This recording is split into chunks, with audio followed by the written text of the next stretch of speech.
जयश्राम साहेब आम्ही मुंबईहून आलो ठाणे डिस्ट्रिक्टहून. काय मागणी घेऊन आला तिकडे? आमची मागणी भरपूर आहे, कारण प्रत्येक माणसाला घराच्या बाहेर निघल्यापासून सगळ्या गोष्टीचा त्रास आहे आणि मला एकट्याला नाही की सर्व जनतेला आहे. कुठून आला आजी?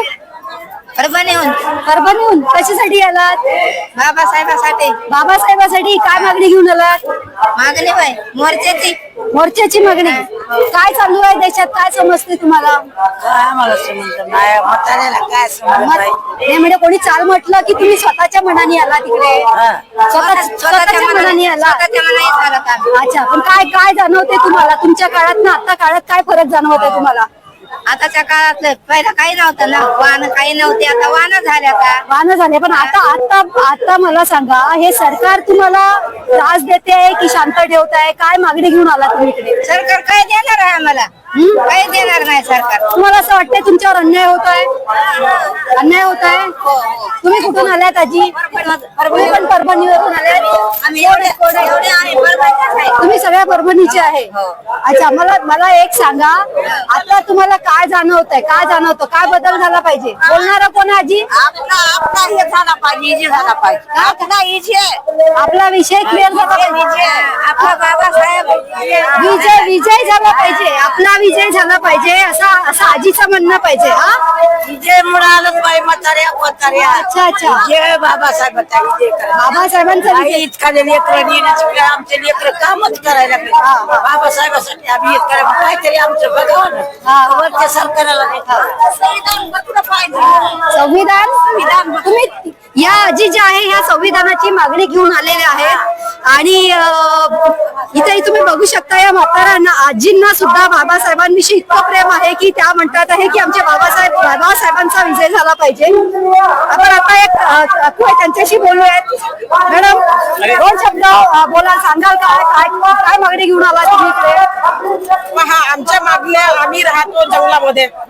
आमचं जंगल कापून आम्हाला नक्षलवादी घोषित करून मारून टाकते. मग ते आमचे जंगल खाली होऊन जाते, ते विकते अडाणी अंबानीला. आणि अडाणी अंबानीचे मग तिथे का फॅक्टरी तयार होते. ते फॅक्टरी जरुरी आहे का झाड जरुरी आहे, पहाड जरुरी आहे? आम्ही जो ऑक्सिजन घेतो ते कशासाठी आहे? माणसाला ऑक्सिजन जरुरी आहे, तेव्हा तो जिवंत आहे. आणि हे पेड़ पौधे नसते तर ऑक्सिजन घेतलं असतं का? हा विचार करता का? एकाच व्यक्तीला नुसतं जंगलामध्ये राहते त्यांना ऑक्सिजन पाहिजे असं नाही ना. या भारत देशामध्ये जीव जंतू, पशु पक्षी, जानवर, मानव या सगळ्यांना हे ऑक्सिजन पाहिजे. हा विचार सगळ्यांना केला पाहिजे. अरे आम्हाला जोपर्यंत जंगलातून हकलून द्या, आम्ही कुदी कुठी उडदार कंदमूल खाऊन तिथं जगतो. म्हणजे तुमच्या वास्तव्यावर यांनी आता घात धरण्याचा प्रयत्न केलेला आहे? आताच नाही, पहिल्यापासून करत आहे. आता तर आम्हाला नक्षलवादी घोषित करत आहे. पण तोपर्यंत आम्ही नक्षलवादी आहोत, कारण आम्ही जंगल जमीन वाचवतो म्हणून आम्ही नक्षलवादी झालो. म्हणजे यांना तुम्हाला बाहेर काढायचं आहे जंगलातून असं म्हणाला?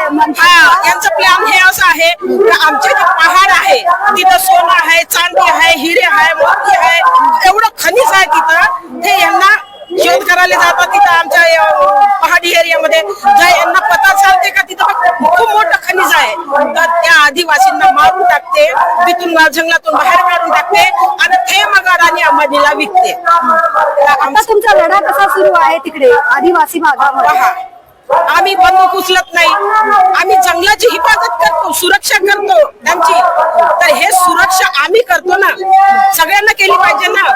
आम्ही चौका एक मानव इथले सगळेच आहे ना, तर हे सगळ्यांना कळलं पाहिजे. ह्या भारत देशातले जेवढे बी मानव आहेत त्यांना कळलं पाहिजे की आम्हाला ऑक्सिजन आहे. आम्ही रक्षा करत होतो, तर हिफाजत मध्ये होतं, कोणी बी तिथं जाऊ नाही शकत होतं. आज आता तुम्हाला काय वाटतं, हा मोर्चा आणल्यानंतर तुमच्या या मागण्या पूर्ण होतील?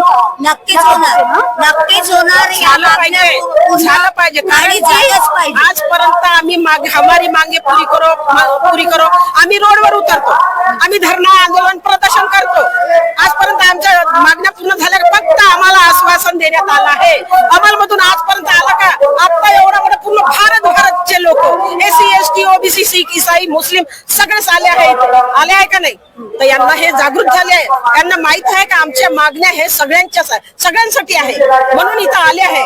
तर हे मागण्या सरकारपर्यंत याच्यामध्ये एक असं ऐकण्यात येतं किंवा ह्या जो नारा चालला त्याच्यामध्ये भागवत संघाचे जे भागवत आहे त्यांचा उल्लेख जास्त प्रमाणात होतो आहे किंवा त्या संदर्भात तुम्ही काय सांगाल?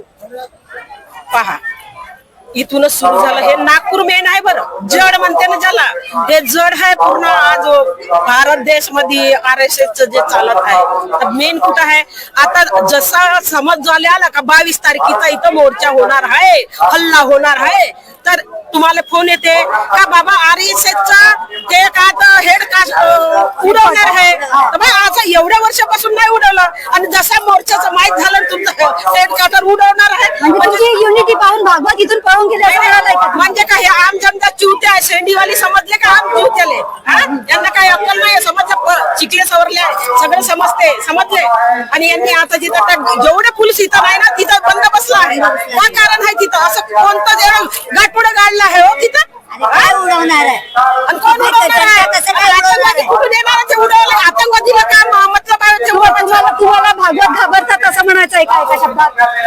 भागवत तुम्हाला घाबरतात असं म्हणायचं का एका शब्दात तुम्हाला? नहीं घबरान भाई, हमारी जनता जागृत हो चुकी है, समजले? जनता जागरूक पण आहे आणि संविधानाच्या माध्यमावर आम्हाला ताकद आहे. बाबासाहेबांनी जे आम्हाला ताकद दिली आहे ते अजून कोणी दिलेली नाहीये, लक्षात असू द्या. आणि जो संविधान आहे हे आमचं ताकद बळ आहे. म्हणून नमो बुद्धाय जय भीम. संविधान जो दिलाय कोणत्या एका जाती धर्माला नाही दिलाय, सगळ्यांना समान दिलाय. जरा संविधान उचलून वाचा तेव्हा तुम्हाला लोकांना समजल. तुम्हाला वाटतं फक्त SC ST ला भेटते, अरे चुकीचं आहे. सगळ्यांना समान दिला आहे डॉक्टर बाबासाहेब भीमराव आंबेडकरांनी. पण इथे मात्र फक्त काही खास वर्गातली लोकच इथे या मोर्चामध्ये किंवा अशा प्रसंगी उभी राहतात. तर तुम्हाला काय वाटतं की सगळ्या OBC वर्गाने पण इथे हजर राहायला पाहिजे? राहायला पाहिजे.